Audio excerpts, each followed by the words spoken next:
Oi, muito bom, muito bom. Então vamos lá, boa noite a todos. Eu me chamo Jardel, sou professor universitário e gestor educacional há mais de 10 anos. Sou graduado em logística, recursos humanos, licenciado em educação. Também sou especialista e mestre na área educacional, né? Eu falo diretamente de Vitória, Espírito Santo. Não sei se todo mundo conhece, a gente tem a fama aqui de ser os esquecidos, só que a nossa grande matriz é daqui, né? Então a gente é mais do que conhecido, é realmente colocar o ES aí no topo. Então, eu quero saber também de vocês, vai falando aqui no chat para a gente já ir se conhecendo, a gente já deu aí uns 3 minutinhos, né, para todo mundo se conhecer, né? Além de nossos palestrantes que estão aqui com a gente, pessoal que vai entrando, vai dando seu oi, o Matheus, certinho, meu vizinho. Reforço, pessoal, peço só para deixar o microfone desligado, só para não dar interferência, né, no nosso áudio, para ficar uma gravação bem limpinha, para ficar um trabalho bem entregue para a gente, tá bom? E agora, né, sem mais delongas, vamos ao nosso tema central de hoje, que está assim, super em alta e é fundamental para quem quer enxergar o comércio exterior com visão estratégica. Né? O nosso tema de hoje, como todos estão vendo, é ambiente de negócios no Texas, oportunidades, vantagens competitivas e caminho para expansão internacional. E para falar, né, sobre isso, nada mais rico e importante do que chamar ao palco duas referências que são o Max Paul, presidente da Câmara Texana do Brasil, e a nossa coordenadora de curso, a Karine. Sejam muito bem-vindos, o palco é de vocês e eu passo a palavra aí para a nossa coordenadora e, posteriormente, para o nosso presidente da Câmara Texana do Brasil. Primeiramente, boa noite a todos. Mais uma vez, é muito legal a gente estar fazendo esse encontro. Hoje, esse encontro é muito especial para mim. Primeiro que eu vou me apresentar rapidamente para vocês. Karine Irani, coordenadora de cursos no Grupo Educar Mais, professora na Educar Mais. Eu sou advogada, exerço advocacia, trabalho com desenvolvimento de negócios internacionais. E hoje aqui eu vou receber um parceiro de negócios, mas um colega de trabalho, mas muito mais do que isso, um grande amigo, com quem eu compartilho também as experiências do dia a dia nos negócios internacionais. Eu faço parte da Câmara Texana do Brasil, trabalho lá, e hoje a gente recebe o presidente da Câmara. E a gente hoje vai conversar de temas muito importantes, não é porque a gente vai trabalhar um pouquinho nossa perspectiva de desenvolvimento de negócio, não é? Então, antes, só para a gente começar, eu sempre gosto de perguntar para as pessoas, quando as pessoas falam Texas, o que vem na sua mente? O que você pensa? Eu tenho 100% de certeza que todo mundo pensou em cowboy. Não está errado, está certo. É um grande polo de agronegócios também dos Estados Unidos. Mas se você só pensou em cowboy, a gente está precisando expandir um pouquinho a visão do nosso campo de visão. O Texas, sim, é um grande polo de agronegócio, mas eu tenho certeza que todo mundo que está aqui, todo mundo que vai assistir essa aula gravada, tem um pouquinho do Texas com você. Se você tem um Dell, se você tem um Apple, se você tem equipamentos de tecnologia, você tem um pedacinho do que é desenvolvido no polo tecnológico do Texas com você.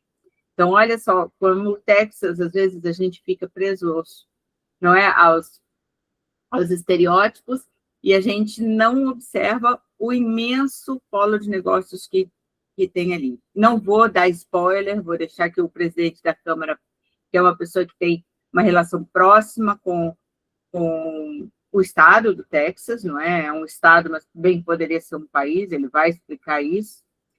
Então, vamos conhecer um pouquinho mais sobre esse grande polo tecnológico, grande polo turístico, grande polo de medicina, grande polo do agronegócio. Hoje a gente recebe meu grande amigo Max Paul. Bom, Karine, obrigado pela apresentação. Jardel, digo mesmo. Fico feliz da oportunidade de poder compartilhar um pouco das minhas experiências relacionadas ao estado do Texas e diria desde já que, acompanhando o que a Karine acabou de mencionar, o Texas faz parte da nossa rotina mais do que a gente pode imaginar. não é só por causa da Tesla, por causa da SpaceX, ou ainda por causa da HP, Dell e assim vai. É também por conta de muito das coisas que eu acredito que as pessoas que estão hoje se relacionando com o comércio exterior, sendo o Brasil, vão em muitos momentos cruzar, como, por exemplo, a questão portuária.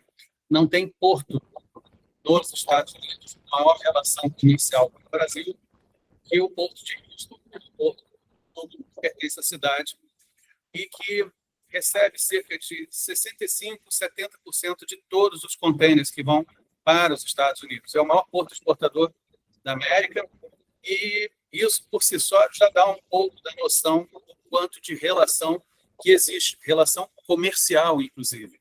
Muitas das vezes, pegando também aquele clichê que a professora Karine mencionou há pouco, o Texas, o que vem à cabeça? Cowboys. Né? Então, ou poderia ser PBR, que é Professional Bull Riders, né? Final de montaria de touro, etc, etc.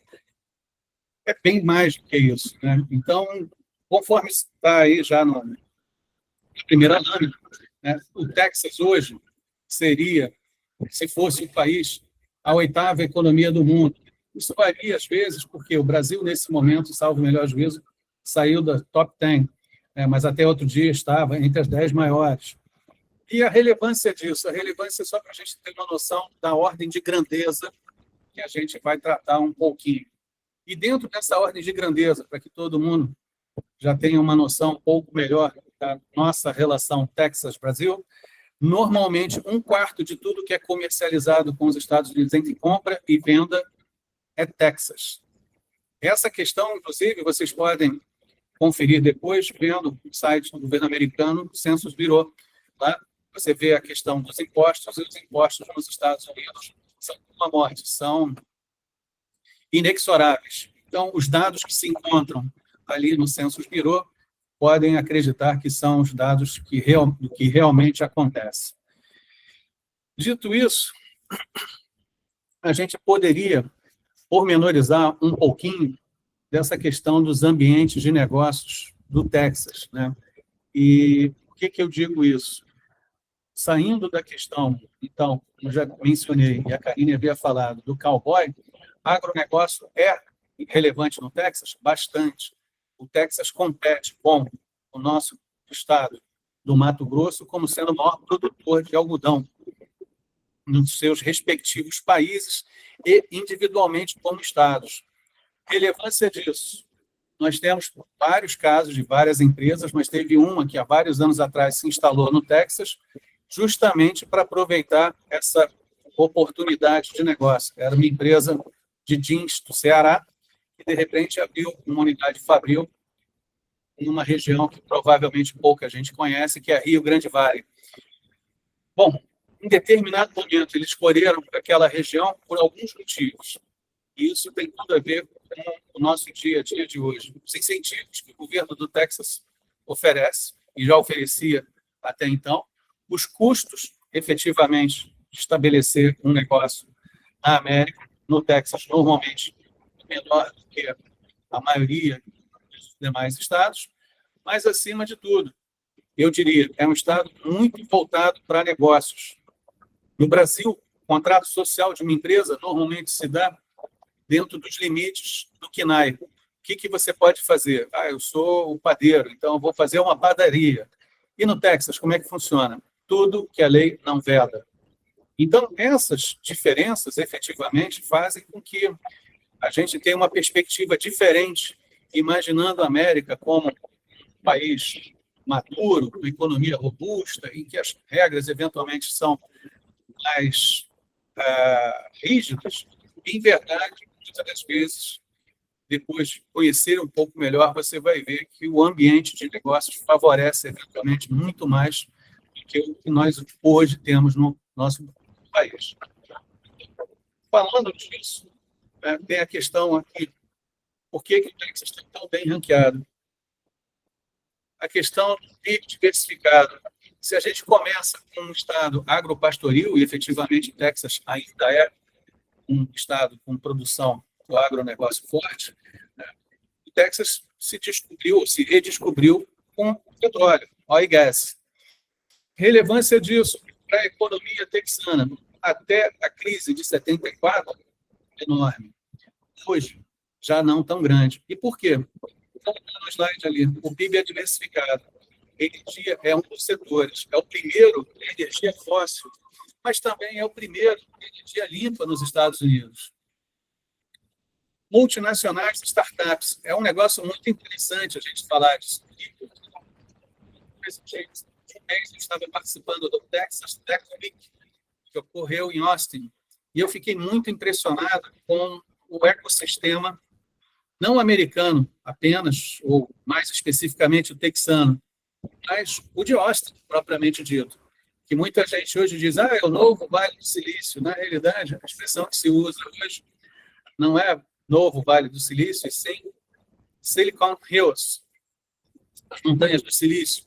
É lá onde hoje a gente tem um grande hub de tecnologia, que é onde uma empresa que acho que todos conhecem, a Nubank, está fincada nos Estados Unidos.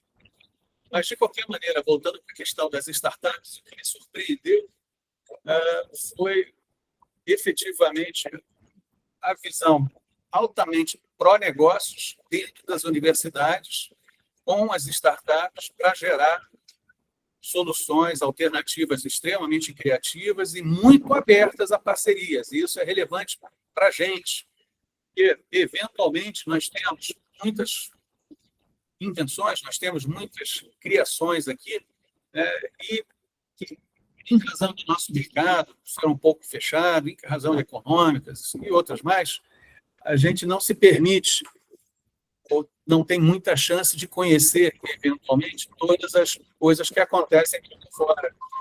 Mas numa semana que eu passei, assim, eu diria que praticamente todos os segmentos que eu consegui imaginar, todas as verticais, eu cruzei lá.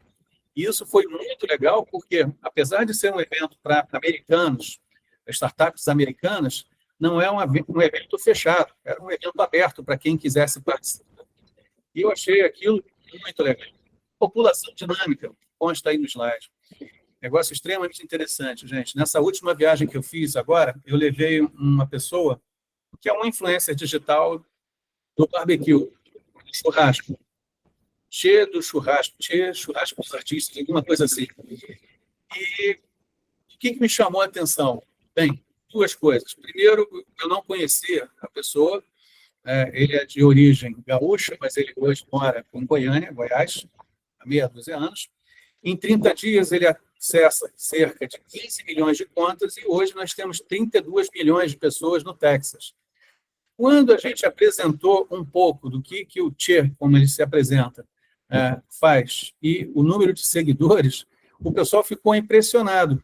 Mas sabe qual a importância disso, do que nós estamos falando? O que o Che foi fazer lá foi levantar a possibilidade de abertura de negócios, e ele ficou bastante entusiasmado.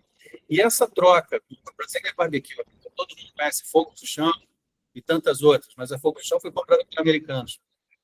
Ainda tem muito espaço, porque essa população dinâmica que está mencionada aqui não é apenas crescente, é uma população com alto poder de compra, que procura sempre boas opções.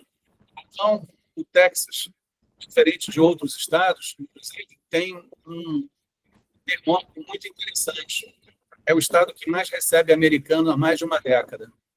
Nós não temos cidades chamadas cidades santuários, porque, como já falei, o Texas é pró-negócios, e aí, fazendo uma palavra rápida, uma frase de um ex-presidente famoso, o melhor serviço social que o Texas oferece é trabalho, e, dentro disso, o que a gente consegue ver? Esse mercado interno texano, além de ser dinâmico, como está escrito, ele é altamente consumidor. Então, ele gera efetivamente o retorno que a gente precisa.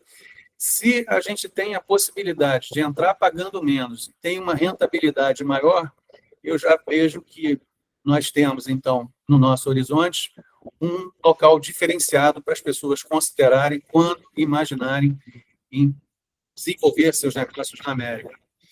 Posição geográfica estratégica, para quem não tem o mapa dos Estados Unidos na cabeça, o Texas é centro-sul.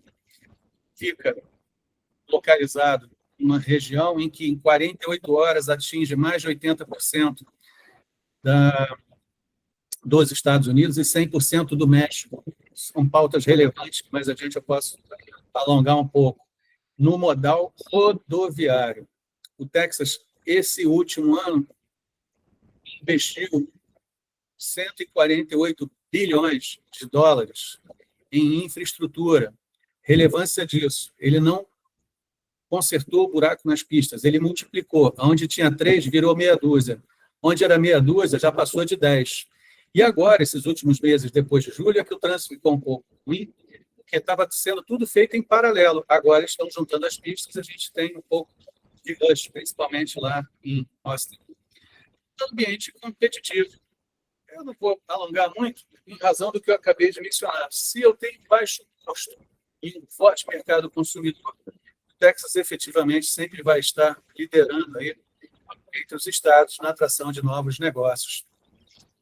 O slide seguinte é muito interessante, gente, porque a gente raciocina com o comércio exterior normalmente grandes empresas.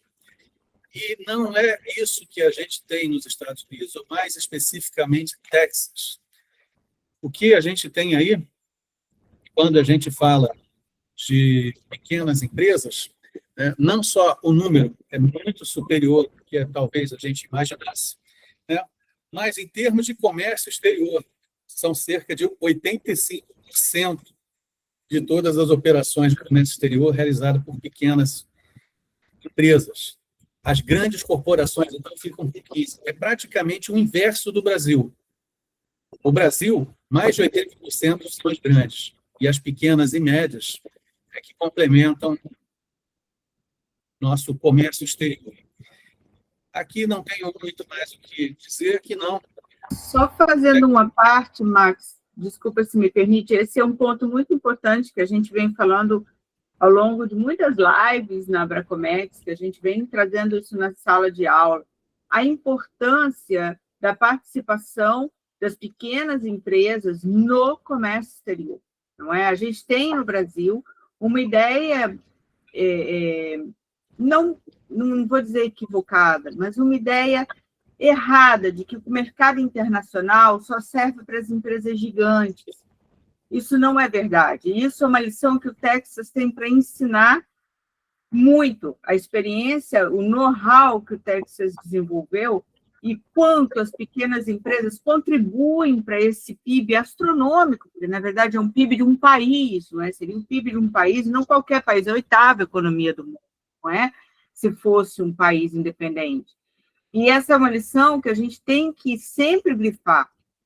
Foi quando eu comecei a trabalhar na Câmara Texana, foi o ponto que mais me chamou a atenção, porque a gente precisa, como profissionais de comércio exterior, como profissionais da área de internacionalização, olhar para o mundo e ver, o mundo é para todo mundo.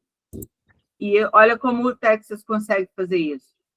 Então, desculpa, Max, mas esse é um ponto que a gente sempre toca aqui, e é importantíssimo os resultados que você está apresentando do Texas. Não, sem problema. Eu acho que é importante realmente a gente destacar, porque às vezes, até por conta do que eu já estou realmente habituado, são mais de 10 anos que eu faço isso, eventualmente eu posso não sinalizar quão relevante é isso, né? E realmente, Karine, voltando para essa questão das pequenas, nós temos aqui os nossos arranjos produtivos locais. Né? Aqui nos Estados Unidos a gente usa a expressão clusters. E eu tenho para mim, honestamente, tem muito espaço para ser trabalhado. Vou pontuar uma questão, um fato que ocorreu conosco há vários anos, uma cidade do interior de São Paulo chamada Limeira. Limeira tem excelência na produção de semijoias. Participei de um evento anual deles que eu achei extremamente engraçado, porque em determinado momento alguém lá levantou e falou: mas o americano não vai usar semijoias. Bom, duas coisas que eu tive que dizer. Primeiro, provavelmente ele nunca tinha ido aos Estados Unidos. Ele confirmou isso. E segundo, os números de semijoias, naquele momento que eu tinha para oferecer, eram muito fora da curva. E eles achavam que aquilo simplesmente não existia. E a relevância disso, como a Karine falou, poxa, se eu pegasse aquele mesmo pessoal de Limeira e fizéssemos roadshow qualquer, eu tenho certeza que as pessoas sairiam com outra impressão. O que aconteceu foi duas coisas. A primeira, nós tínhamos acabado de fazer um evento no Peru, em Dallas, e a gente ofereceu a eles o canal do Peru para que eles explorassem um pouco melhor, talvez, a América Latina. E eles foram para o Peru. E depois, 2 empresários acabaram indo com a gente e a gente começou a desenvolver algum trabalho em conjunto. Mas um ponto relevante é a estranheza do empresariado da comunidade, que até hoje, pelo que eu sei, continua com uma velha forte no setor, em relação ao mercado americano e o que eles imaginavam e o que efetivamente seria. De qualquer maneira, energia, petróleo, gás, energia renováveis. Bom, eu não vou alongar muito aqui, porque eu já falei um pouquinho a respeito dessa pauta, mas eu recomendaria àqueles que tiverem mais interesse conhecer um pouco mais desse setor e a relevância desse setor para as economias brasileiras e americanas. Hoje, nós temos um pouco mais de exploração onshore, terra. Até outro dia só se falava do offshore, né? Mas hoje a gente tem um pouco mais de onshore. E, neste momento, inclusive, a gente está buscando reunir o pessoal, participamos indiretamente do evento no Nordeste. Me lembra o nome da cidade, Karine? Que eu formalizei, eu esqueci o nome da cidade. Bom, mas por quê? Porque eles não participam da OTC, que é a maior feira de energia do mundo em Houston. E por quê? Porque a OTC é para empresas do setor offshore. E a gente está... Mossoró, lembrei o nome da cidade de Mossoró.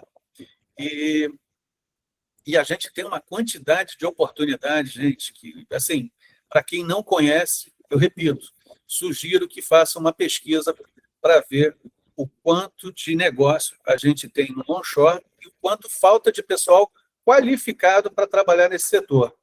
O Texas, nesse caso, não pode apenas ajudar. Efetivamente, o Texas pode liderar relações nesse segmento.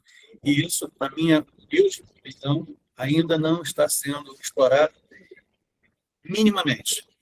A questão da energia limpa é relevante. Esse ano nós tivemos o privilégio de levar um fundo de investimento brasileiro que investiu 60 milhões numa primeira unidade de fabricação de hidrogênio verde no Texas. Hidrogênio verde, para quem não sabe, é uma fonte de energia, enfim, uma nova matriz, digamos, em que o Texas hoje é tão forte que está criando quase que uma cidade só para essa pauta. Fica relativamente próximo da capital do estado. Mas vamos lá, depois das energias,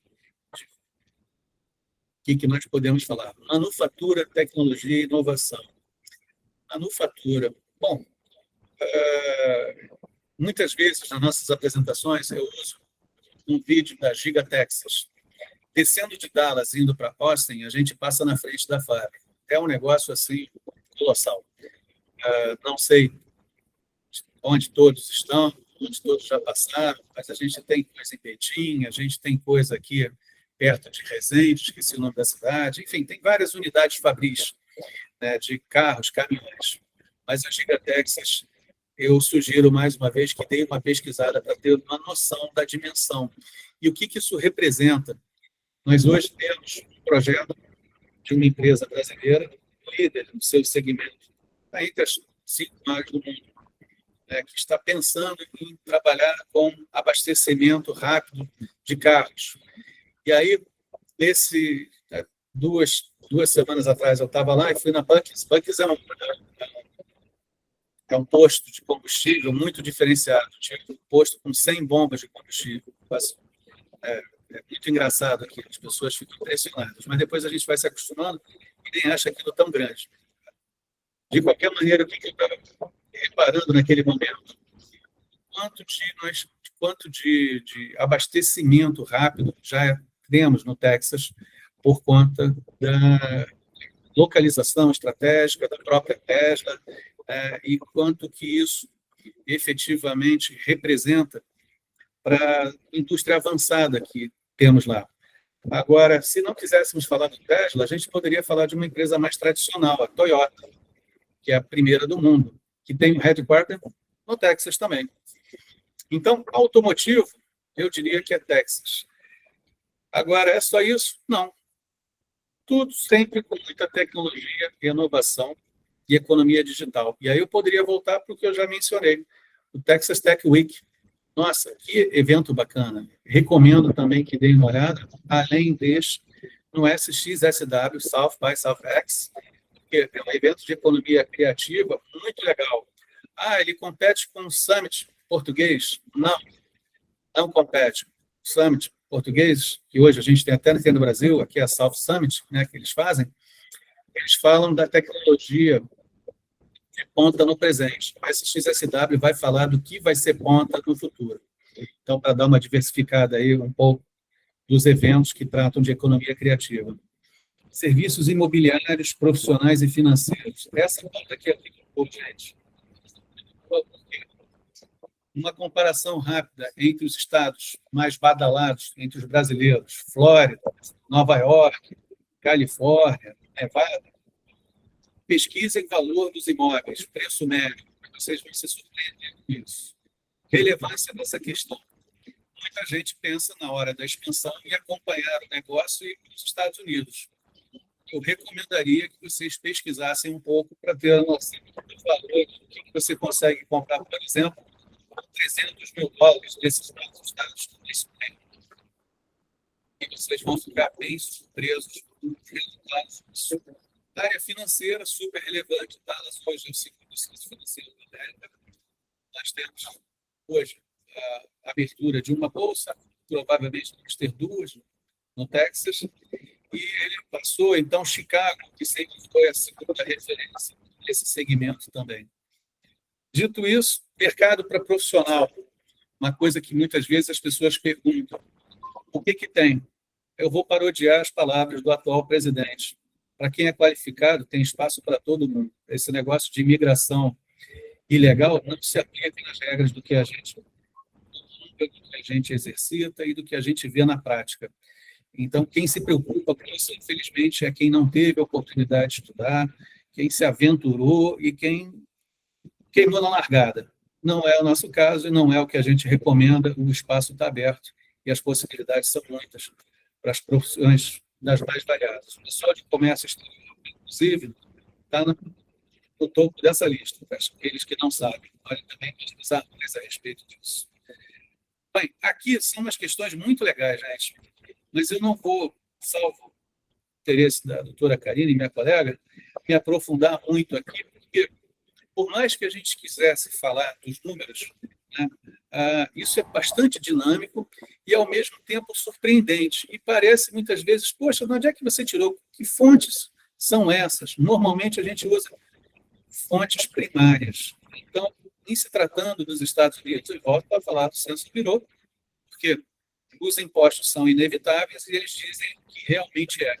A questão de sonegação, que é quase que um fetiche em muitos países, infelizmente no nosso, também, motivos óbvios das dificuldades que a gente tem, que a gente passa todos os dias aqui, lá não acontecem. Então, esses números aí, vocês podem conferir, e eu acredito que vocês se aprofundarem no tema, daquilo que vocês quiserem, do setor que vocês forem procurar, vocês vão ficar entusiasmados com o que vão descobrir. E até para complementar a fala aí do nosso grande presidente, esse material aqui que a gente está apresentando, a gente vai dar ele para você totalmente de graça, para quem fica aqui com a gente até o final. Obviamente, eu vou estar mandando lá no nosso grupo para você debruçar sobre ele, realmente ver todas as partes, ver o que é realmente interessante, que você quer se aprofundar mais, e até na hora de tirar dúvidas com nossos consultores, isso aí vai levar você literalmente para o próximo nível.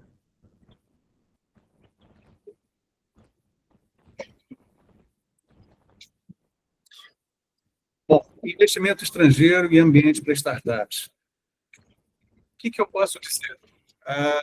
Nós, há algum tempo já, estamos junto de centros acadêmicos, vendo núcleos de desenvolvimento, aceleradores, incubadoras e tudo mais. E nos Estados Unidos, como é que isso funciona? Da mesma forma. Qual a diferença?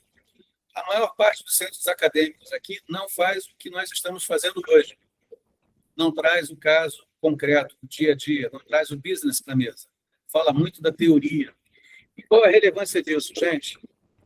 À medida em que temos a oportunidade de reunir os conceitos teóricos com a prática, a tendência da gente andar mais rápido e chegar mais distante é muito maior. Pegando um pequeno pedacinho do Texas Tech Week, que eu vou mencionar mais uma vez. Onde é que aconteceu isso? Na capital do estado, Austin, junto com a universidade, UT de Austin, Universidade Estadual do Texas, a capital. O que eu vi? Em determinado momento, uns desafios. A gente poderia falar de hackathon, a gente poderia falar de várias coisas, mas, enfim, o desafio da pizza. Aí eu achei engraçado, eu falei, cara, como é que é esse negócio de desafio da pizza? Né? Bom, a pizza era apenas o lanche, então não tinha nada a ver com o que eu imaginei. O cara vai levar uma pizza para casa, qualquer coisa assim. O que a pessoa levaria para casa, se ela fosse escolhida, seria $100. E eles pegaram graduandos dos mais variados cursos da universidade, fizeram uma seleção prévia, naturalmente, e no dia do evento, tínhamos lá um CEO de uma unicórnio, que agora está me faltando o nome, lembrando eu para mencionar, e ele tinha, quer dizer, os alunos tinham 3 minutos de pitch, acho que todo mundo sabe o que é. Vender o seu peixe, apresentar a sua ideia, dizer por que o seu projeto mereceria ganhar $100. Bom, eu fiquei realmente impressionado, porque num ambiente completamente despojado, pessoas de bermuda, enfim, chegaram lá e se apresentavam com uma clareza solar. Dentre dessas pessoas, né, muitas delas, inclusive, não eram nascidas nos Estados Unidos, estão estudando lá, né, mas já entenderam que a universidade não é apenas, como nós, repito, estamos fazendo aqui, né, um ambiente meramente teórico. E o mais legal da coisa é que eles conseguiram mesclar isso com um outro formato que eu não tinha visto. E qual foi o outro formato? O outro formato foi o pitch dos Venture Capital. Venture Capital é quem bota capital de risco no negócio, só que aí não era $100. Chamaram meia dúzia grupos desses para se apresentar logo depois do pessoal da pizza, e eles diziam o que eles esperavam dentro das várias verticais, que são setores da economia que eles têm interesse em investir, o que eles esperavam ouvir. Bom, isso, para mim, valia muito mais do que um semestre de aula, que aqueles rapazes, aquelas moças todas, mais interessante que fosse conteúdo na prática, como as ideias deles deveriam ser apresentadas e investimento outro precisa ter de informação para que eles pudessem desenvolver, tirar o seu projeto e transformar num negócio. Então, assim, investimento que o próprio mercado americano faz é incrível. Mas, por ser um mercado fora, por ser um mercado que respeita regras e tudo mais, eles acabam atraindo também muito investimento estrangeiro, independente do custo de cada um. Né? O que aparece normalmente no nosso noticiário sobre os Estados Unidos não é coisa ruim. São empresas e países investindo no Brasil. Relevância disso. Segurança jurídica. Relevância disso. Certeza de que isso não está além do risco que você gostaria de correr. Então, efetivamente, é um Estado, é um país de muita oportunidade nesse setor. Tendências e oportunidades.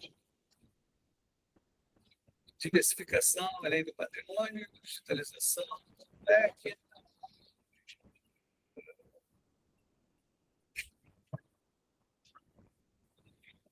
Tendências e oportunidades eu vejo da seguinte forma: tecnologia e inovação, logística e manufatura, energia renovável, saúde, serviços, profissionais.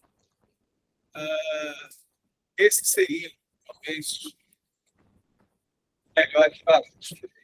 Entretanto, eu costumo dizer nas nossas apresentações o seguinte: se você, o empresário, desenvolve seu negócio bem no Brasil, com todas as vicissitudes que nós já temos, todos os riscos, risco Brasil, alteração legislativa, mudança jurisprudencial, enfim, e todas as demais questões que nós vivenciamos dia a dia, quando você sai desse ecossistema e vai para um outro, onde você consegue ver a sua economia 2, 3 anos para frente, você sabe que o Estado está mais preocupado em não te atrapalhar do que efetivamente regular.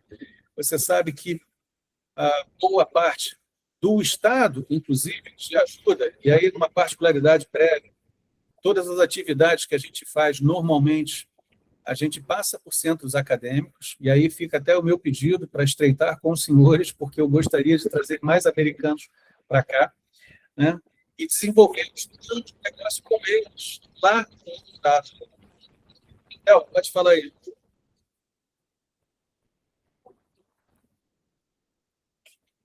Eu queria dizer que, eventualmente, eu quero trazer americanos para viver com o ambiente acadêmico, como eu faço, junto com a Karine e com o pessoal da Câmara, nos Estados Unidos. Não só na UT, mas na Texas A&M, na TCU, na Rice. A Rice, no ano passado, não, esse ano, ia mandar 30 engenheiros para fazer o curso de verão aqui no Rio de Janeiro, setor, OIS. Só que a gente não tinha como absorver tanto engenheiro. Eu não lembro se eram mestrandos ou se eram doutorandos. Então, assim, eu acho que, nesse aspecto, a gente pode imaginar algum tipo de parceria para vocês, para a gente, para todos nós. Tá? Mas, isso eu acho melhor passar para as perguntas. Estou falando demais. A Karine deve estar agitada lá, porque a Karine, como professora que é, certamente está doida para falar. Começando para falar. Experimento aí as críticas e comentários.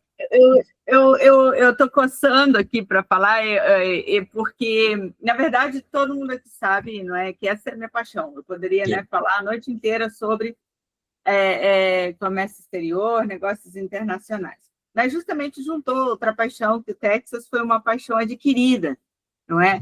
Porque nos Estados Unidos eu morei na costa leste, morei em Boston, então eu falo para o Max que eu sou uma texana convertida. Não é? A minha experiência foi primeiro no lado leste, e aí eu fui ver a grandiosidade dos números texanos, e realmente isso abre um leque de oportunidades. Mas eu acho que é importante a gente tirar daqui algumas lições quando a gente fala de internacionalização, de expansão internacional, quando a gente, né, aqui nós somos profissionais de comércio exterior, buscando maior qualificação. Então, quando a gente fala sobre isso, alguns pontos são importantíssimos a gente frisar. A escolha do local onde a gente vai expandir é estratégica. Ela não é uma escolha intuitiva, não é porque eu acho bonitinho, não. Por isso os números são tão importantes, por isso o Max frisou a importância de se acompanhar os números também, acompanhar a evolução dessa economia que você pretende expandir. Então, a escolha do local, ela é uma escolha estratégica. E ela é decisiva para o negócio dar certo ou dar errado. Quantas vezes a gente viu negócios incríveis, bem feitos, com produtos bons, não conseguirem êxito no país que foram? Por quê? Porque a escolha do local não foi adequada. Então, isso é preciso importante, isso não é intuitivo. A gente precisa estudar, trabalhar, isso precisa fazer parte do planejamento estratégico. E a gente internacionaliza por uma série de razões. E o Max falou de uma que é importantíssima e que a gente usa pouco, que é a parceria. A gente internacionaliza através de parceria para aprender, para o know-how. E o Texas é um centro tecnológico, um centro de inovação, onde já se desenvolveu a cultura inovadora que a gente fala tanto, não é? tem um dos portos mais modernos do mundo. Então, a gente precisa, um setor de saúde, não é? Eu já acho que é o maior centro médico dos Estados Unidos, me corrija, claro, se eu estiver errado. Ali estão o desenvolvimento de técnicas importantes, não é? De trocas importantes. A gente também internacionaliza para a gente aprender. E a gente precisa melhorar aqui, a gente precisa aprender. E aprender com quem está fazendo, logrando êxito, é muito importante.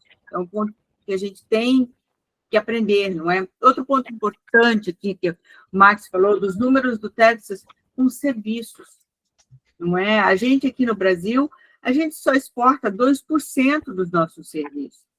2%, não é? Nós temos um setor de serviço tão forte, tão sólido, porque a gente está menosprezando o mercado global para os nossos serviços. A gente precisa investir um pouco mais nisso.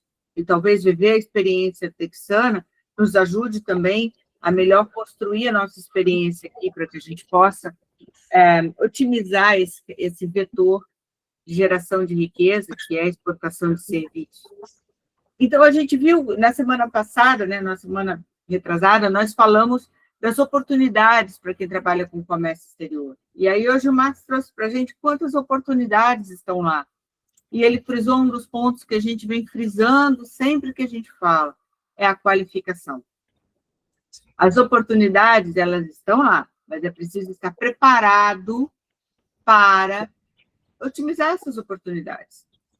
Então, isso é um complemento, né? A gente trouxe aqui um Snapchat do Texas, porque o Texas tem muito mais para se saber, não é? Fica aqui o meu convite a vocês para pesquisarem mais, saberem mais, conhecerem mais sobre a economia, sobre o mercado consumidor enorme do Texas, não é?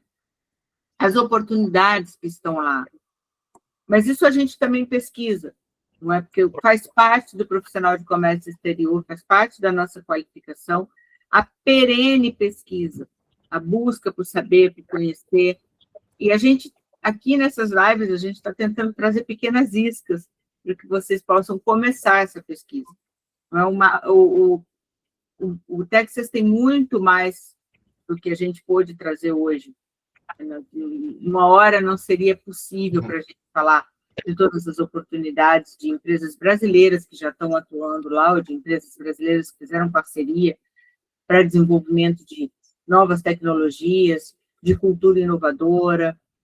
E essa troca que o Max falou é muito importante, essa troca pessoal é muito importante. A gente precisa ir na fonte, conhecer e trazê-los para cá para nos conhecer também, porque essa troca pode gerar processos inovadores que gerem mais oportunidade. Então, a gente precisa entender esse ecossistema do Texas e aprender o que a gente pode aplicar aqui. Então, fica esse convite para que todos continuem a pesquisar sobre o Texas, a saber mais sobre o Texas. Então, eventualmente, quem tiver interesse, até de seguir a Câmara Texana no Instagram, no LinkedIn, ali sempre se busca postar informações, não é, que sejam relevantes. Então, o Max já compartilhou com a gente ali o @ para quem quiser seguir, trocar uma ideia, trocar experiências, faz parte da Câmara também, essa troca de conhecimentos e de experiências. Então, fica aí o convite para seguir. E, mais uma vez, Jardel, obrigada. Obrigado Carille. Eu quero agradecer demais, né, a presença e a participação de todos. Eu vi que tem apenas uma perguntinha aqui no nosso chat, vai dar tempo, a gente vai passar uns 2 minutinhos aí, mas a gente vai responder a pergunta da Michelle. Caso alguém tenha mais uma manche, que a gente vai tentar também, porque a pergunta da Michelle é bem tranquila, tá? Mas não se preocupem, tá? Eu vou deixar já aqui no chat o link para vocês com acesso exclusivo ao nosso grupo de lives, né, que a gente sempre vai trazer novidades. Nosso objetivo é toda quarta-feira, ou toda segunda, ou algum dia da semana a gente vai trazer uma live para você. Então, a gente quer realmente, como a Karine disse, a gente quer enriquecer, né, vocês de conhecimento, colocar vocês dentro do nosso ecossistema, trazer pessoas de nome, como o nosso presidente Max. Então, a gente quer trazer para vocês, não só vender conteúdo, a gente quer colocar vocês no nosso ecossistema para vocês lá fora levar o nosso nome como excelentes profissionais. E a pergunta da Michelle, a pergunta é, Max e Karine, sobre as pequenas empresas no comércio exterior, como fica a questão da nova reforma tributária na questão Brasil? Eu vou me adiantar aqui antes do Max, até. Eu entendo que a gente está numa fase de ansiedade com a reforma tributária, não é? E vou dizer para você, está todo mundo assim, não é? Porque a reforma tributária ela ainda está sendo estruturada. A gente ainda não tem uma finalização, não é? A gente vai, a partir do ano que vem, começar a ter um pouco mais de certeza. Mas a gente ainda está em processo de reforma tributária, não é? Como isso vai impactar o comércio exterior? Certamente vai, tá? Certamente vai. A gente ainda não consegue dimensionar como e nem o quanto. Enquanto a gente ainda estiver em processo de discussão na Câmara, no Senado, a gente ainda não tem certezas. Eu não sei se o Max já tem uma perspectiva com relação a isso, acho que a gente nem nunca conversou sobre isso, mas essa ansiedade é normal, é natural. Mas, com certeza, nós seremos impactados por impostos únicos, não é? A gente vem aí com o imposto único, que é uma experiência que os Estados Unidos já vive, não é? O imposto UFA que a gente vai ter aqui é mais ou menos inspirado lá, mas a gente vai ter um monte de novidades que a gente vai ter que primeiro vivenciar na prática, para ver como isso vai impactar os pequenos negócios, que eu acho que a pergunta da Michelle se refere aos pequenos negócios, não é? Mas isso a questão tributária, ela não pode ser o inviabilizador de negócios.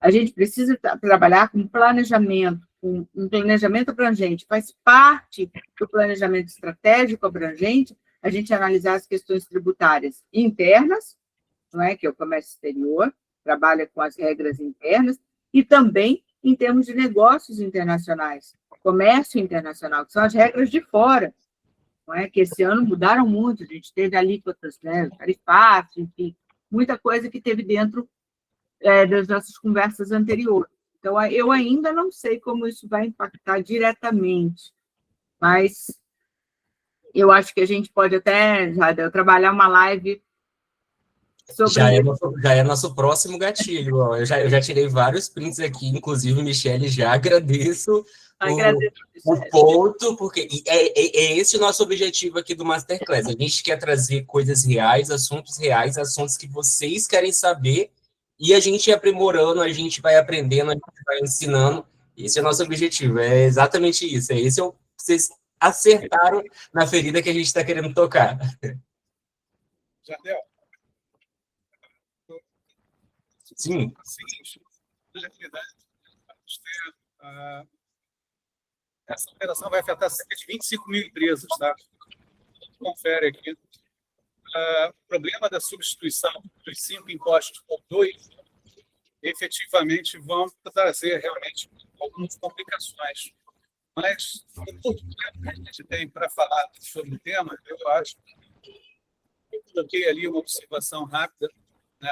A gente teria que estudar um pouco melhor essas alterações, que não é uma resposta do tipo sim ou não, que dá para garantir o que eu coloco ali, né? Nós temos condições mais apertadas, mais difíceis para as exportações indiretas e alterações no manejo tributário. Então, muito provavelmente, essas alterações vão aumentar custos e complicar a operação das micro e pequenas empresas. Agora, como a Karine falou, a gente vai ter a vigência para o próximo ano, né?